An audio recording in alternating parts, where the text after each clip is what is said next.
एक गांजाचा आरोपी अगोदर पकडण्यात आलेला होता. त्या आरोपी परत त्याचा इंट्रोगेशन केला की त्यांनी कुठून आणली होती.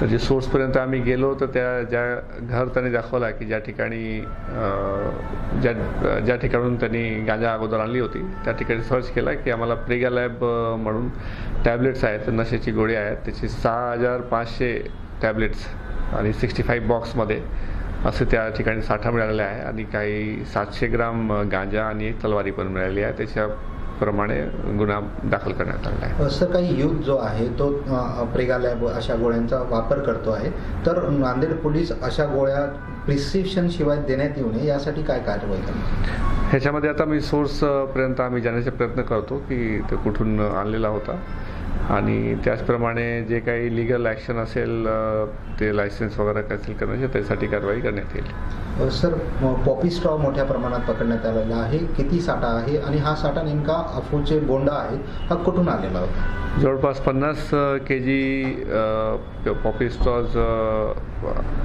पकडण्यात आलेले आहे आणि पुढील तपास चालू आहे की एक्झॅक्टली कुठून आणलेला होता.